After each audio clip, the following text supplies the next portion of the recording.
জুলাই হত্যাকাণ্ডের দ্রুত বিচার ও শহীদদের রাষ্ট্রীয় স্বীকৃতি নিশ্চিত করতে হবে, ভার্চুয়ালি ভাষণে খালেদা জিয়া।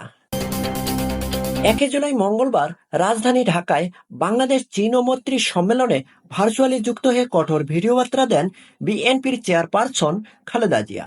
জুলাই আগস্টের আন্দোলনে সংঘটিত হত্যাকাণ্ডের দ্রুত বিচারের ব্যবস্থা এবং সকল শহীদদের রাষ্ট্রীয় স্বীকৃতি, এছাড়া প্রতিটি শহীদ পরিবারের জন্য সম্মানজনক পুনর্বাসন ও নিরাপদ ভবিষ্যৎ নিশ্চিত করতে হবে বলে দাবি জানিয়েছেন বিএনপির চেয়ারপারসন বেগম খালেদা জিয়া।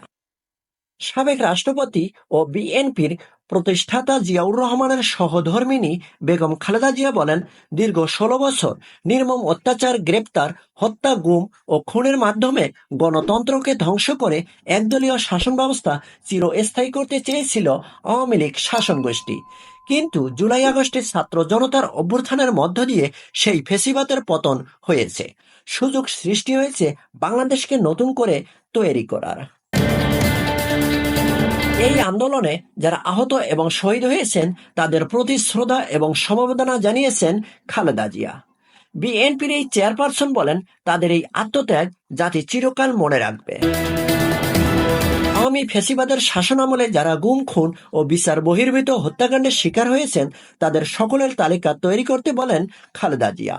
সবশেষে যে কোনো মূল্যে ঐক্য বজায় রাখার কথাও বলেন বিএনপির এই নেত্রী। তিনি বলেন, বীরের এই রক্তস্রোত, মায়ের অশ্রুধারা কোনোভাবেই যেন বৃথা না যায় তা নিশ্চিত করতে হবে। এই কর্মসূচি আয়োজন করেন বিএনপি। অনুষ্ঠানটি উদ্বোধন করেন বিএনপির ভারপ্রাপ্ত চেয়ারম্যান তারেক রহমান। এতে উপস্থিত ছিলেন শহীদ আবু সাইদ মুগ্ধ ও শহীদ ওয়াসিম, বিশ্বজিৎ সহ গুম, খুন, হত্যাকাণ্ডের শিকার ব্যক্তিদের স্বজনেরা।